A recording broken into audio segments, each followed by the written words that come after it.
lineup, and Colinies, excuse me, there we go. Colinies on the left side of your screen will be in the red, rocking the Wolf on point, as well as the Roy in the second slot, and I believe that is the Young Link on the anchor. So here we go. Pokemon Stadium is the pick here for game number 1. All right, getting right into it. This is kind of a top-tier matchup to start off our bracket here, as we've got Lucina, one of those characters that basically just solid in every way, shape, and form. A character that can play neutral and break you down. Look at that, missed tech into the side B offstage, immediately into an edge guard situation. Can't quite get the down tilt though, but gets the side B. Very good, like, stents by Zephyr to stop that side B one hit early. All right, chasing Colonies to the edge, but Colonies kind of like crosses up with that air. Gets the forward air, can't get the back air conversion. Good air dodge there by Zeph. Point blank range with the Gat, pull out the bayonet as well. Again, Zeph kind of like delaying these side Bs as he's wisely recognizing Colonies falling out. Down tilt, neither the back air nor the nair. We are like seeing these guys kind of fish for kills right now. Absolutely. 123% here on Colonies. Let's see what the back row is going to allow him to follow up, to get up back to the ledge. Stage control, the nair, going to continue to pressure. Maybe it's another short hop nair, going for the dash attack instead, committing to that option, but will have a little bit of an OS right there. And the challenge right there is going to pay absolutely dividends for Zephyr with his short hop up air. Good stuff to him. And going to get challenged with the back air out of shield. So we have a 0-0 stock here. Both these characters trading stocks, and we have now a completely fresh matchup. We have Roy on the side of Colonies as well as the Zelda for Zephyr. And Zelda's one of those characters that a few people have been actually putting in work with Zelda.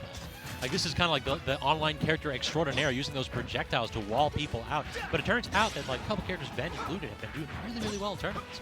So we'll have to see if Zephyr's got this tech for us. That absolutely incredibly strong back air, if you hit the sweet spot for Zelda, is going to be insane. So we'll see if that's going to be able to connect with that. Back air, forward air, up air. I mean, it doesn't really matter what you're trying to do, what direction you need to toss it out, and Zelda's got those hitboxes that you need. Look at that, from edge, almost killing at 120, and the delay on the Knight to go ahead and just about, was that 2-frame, or did Colonies come up with an aggressive option? Yeah, it was pretty ambiguous. I couldn't really tell. But then you get the boomerang into forward air, not quite going to finish off Young Link, one of those characters that definitely has some trouble killing, but gets it again, down tilt into up B, and that will finish it off. As again, 0-0, no player can take a definitive lead. Right, neutral, forward air, go to connect right there. The neutral playing as you would expect, trying to walling out with these projectiles is Colonies. Zephyr trying to just get in and use that big sword to really, and a lot of the spacing as well, trying to really break into that personal space of Colonies with the use of that buster. All right, forward air into the up tilt, back air, can't quite get that connect. Great DI there by Zephyr to know that he needs to hold down, because if he goes up, oh, he's going on a ride. Neutral air force him off stage, and that, oh, not quite going to force an expenditure of limit. So now you are in a bit of a dangerous spot here, as all Zephyr really needs is maybe 1 or 2 more hits, and then this side B limit will kill. But has to use the Blade Beam immediately, as that was just about to expire. Jab to force Colonies to edge. Can't quite get that PGA up smash. And now it's all right. Colonies immediately recognizing, I need you to get off of me. I need to toss out these projectiles. Please do not touch me with that big sword. All right, down tilt, neutral air into up B, but Zephyr falls out. Can't quite get the down air to pay revenge right there, though. Forcing Colin to the other side of the stage. Oh, what a sick conversion. Arrow into immediate down air. That was sick. The minute that Colonies tossed out that arrow, he's like, listen, I don't even need to see it connect. We going deep right now. Stock over. Get me game 2. So, what are you thinking about now, Tito? Do you think we need to see a character switch here from Zephyr? No, I think the neutral is actually pretty even. I think these games are actually pretty even here. I think, honestly, it really comes down to what stage does Zephyr want to select here that is going to benefit his composition. He does have the Lucina and the Cloud, which kind of really are pretty good on platforms here, being able to use those swords to kind of anti-air, clip people on platforms, make it difficult for those characters of Colonies to land. But he also has the Zelda, which honestly is pretty good on class stages like at Final Destination, where you can throw out all these projectiles as well as use the down B, the Black Knight, to really create so much space and force the opponent to fight in a defensive position. So it really is going to come down to what stage does Zephyr think he's going to get the most mileage out of. And we are seeing actually a character change from Colonies, as we're seeing the Ridley come out. So that's a curveball right there, isn't it? All right, Battlefield's actually the pick here as we went immediately onto a change-up again here as we have Zephyr leading with Zelda. So, and Colinies is actually leading with the Roy. Roy. So yeah, change up on all fronts here. As both players are like, listen, I got to go ahead and get that edge somehow. Might as well do it by throwing you off your rhythm.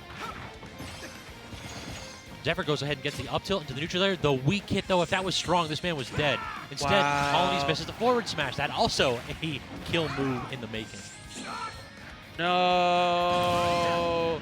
Zephyr's he did counter not pick. snap to the ledge. Zephyr's counter pick hurt him right there. This stage appears to have those like edges that are smooth on the side. So it's a curve up, and teleport recoveries do not like those curves. So yeah, that is really unfortunate here. But now we've got sword character ditto as we got Lucina versus Roy. Zephyr can't quite get the back air. He was feeding for that, but the forward smash. Wow, I actually not expect that to kill. That was close. A little bit of a sus DI right there. Only 60%. Here comes the Ridley now for Colinies. We'll see what he can do with this big body character. Obviously, that button is the one, if you guys aren't familiar with Ridley, is that button, the neutral air. When you see him throw out his wings and spin in the air, that button is incredibly impressive, covers a large range. That's kind of one of his best tools in the air, especially against sword characters in the back air, going to clip Zephyr up the left side. And that is it. He has to rely on old reliable here. Only Cloud. 29% too. Like, my God, this Ridley did a heck of a job right there. So Zev did use some main Cloud in Smash 4, so this is not outside of the realm of possibility for him to go ahead and take this game. But he's going to have some work to do as he's got 2 stocks he needs to make up here. 97% on Ridley, and Cloud approaching that limit, so we are just about at kill percent as soon as he gets that with a limit side B. Ooh, that run back forward smash. That forward smash is so good. Yeah, it's very, very strong. Forward air to knock him out, but Zeph sneaks back to stage with those up airs. Yeah, this man might have been nerfed a little bit, but he can still Oh, and there it is, the limit cross slash going to do it. Even doesn't matter how heavy you are, that percent you're going to lose a stock. Now let's see if Zephyr's going to be able to continue the comeback. Neutral air going to connect for Colinies. Ooh, going for the boomerang instead. Ooh, arrow to boomerang to up B. That's so sick. I see what's going on in like Colinies' mind with this matchup, and it is just disgusting. He is trying to get these Twitch clips right now on Zephyr. But 82%, like this is oh, he's gonna die. Yeah, he's gonna die from a limit cross slash. He just needs one shot. Zephyr doing an amazing job of bringing this back. You cannot challenge that, especially when the down B is already come. He doesn't have limit. That's so unfortunate. The 15-second timer is gone. Zephyr did that, but the PGA swing, that will do it. Game 2, Zephyr, as his Cloud takes 2 stocks. Not a bad anchor. Unfortunate, a little bit of a flub from Colinies. That was tragic.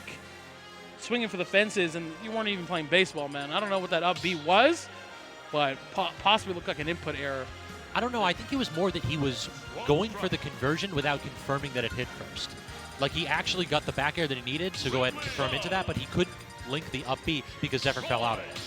So I think it's more just like impatience by Colinies rather than waiting for the hit, because if you have the reaction times, you can take a moment, confirm that your move is right, match the DI, and then do it. But yeah, a little quick. Yeah, but still, it's you have save or confirmed, right? You don't want to commit to that, because even though that is a true confirm, it's still a risky true confirm. The timing of that is incredibly narrow. Yeah, you're right. So you don't want to have to do that, especially when you're playing a character with as many very high priority projectiles as Toon Link. You know, he has bomb. Like, he has to respect the bomb. He can't just run at you if you don't want him to, yeah, right? That's very true. So you have to be able to abuse the fact that you can create space where Cloud cannot, especially on a stage like Battlefield where you have places to land. It's very difficult for Cloud to get in unless he hard commits to something, and that's when you punish him. Not, you know, and again, that's one of those things where I'm sure whether it was an input error or it was not, Zephyr was able to confirm or ready to capitalize on that lack of a confirm or that missed time up B and be able to take this to game 3. And we're starting here with the Lucina on point in the Roy on point for Colinies. So back to the sword ease to start the match off. I think Zephyr rightly recognized that Zelda versus Roy, not the easiest matchup. Going to go ahead and try to move up a couple tiers here and pull out the Lucina to start it off. Lucina v. Roy does feel actually very good for Lucina. Roy's trying to hit with the base of his sword, and Lucina can just either hit with the tip or run off counter, and how do you get back from that? 38% is all Zephyr's got on him right now. Here comes the Ridley. was able to take a stock off in the last game, but right now it's looking like he's going to get the one. He's going to be the one who loses the stock here. Great using of the defensive capabilities of Lucina. One of the most. Oh, okay. Good job mash. not panicking. Yeah, good mash. I always panic when that move hits me. As soon as it does, it's like, oh, I guess I'm dead. Nope. Nope. That's so unfortunate right there. Colonies was doing so well in the first 2 games. Yeah, that was, but now, like, this is... He's flustered. That last stock, that last stock absolutely tilted him, you can tell. Only 73% on Zephyr's first stock. Again, I would not be surprised if Colonies does make a comeback here, but he has to start right now. Neutral air can't get it, but can't get the down tilt into the neutral air, but falls out of the up B again. Ooh, Zephyr trying to end it. Can't you just run down there and down B? All right, Colinies doing a very good job establishing the fact that he has the projectile game and that Zephyr needs to come to him. Zephyr really trying his best not to commit, parrying these arrows and just staying as far back as he can. And the minute he gets hit with one, immediately into that up B. But this stage is big. Colinies counterpick not working out for him right there. And the neutral arrow with the drop down off that platform on the right side. That bomb setup was so sick. Just drop one off, toss it in the air. It's like, how do you get back? Yes, good stuff. Using the down tilt confirm straight into the nair, so the comeback potentially begins now. But Palutena making the debut here in this set for the first time for Zephyr. Down tilt, forward air, another forward air. Not going to be able to get the second hit, but the nair will connect. And the drop down hard commit. Oh my God! Okay, this is where it begins. Colinies using a little bit of a mistake on the part of Zephyr with that missed tech. Like Zephyr basically, he had the right idea. He got off of the edge with an aggressive option, hoping that he could challenge and beat that up B by Young Link. And you can't do that if you're above him usually, but missed it, got a weak hit of it, and then immediately had to tech. Couldn't quite get it, and that is last stock all of a sudden. That was 10% in 2 stocks. Yeah, you didn't have a second character. Good spot dodge right there to avoid the grab. Hard commit, lots of lag on that for most characters with the tether grab. And Young Link is no exception in that regard. Forward air going to challenge. How do you get up? A couple back airs and you're dead. Cuts. Yo, spell it out for him. Let him know. You're dead. So Zephyr has that reverse 2-0 as he lost game 1 and then made the adjustments necessary, particularly with his Cloud. His Cloud was looking fantastic out here on games 2 and on games 3. Absolutely.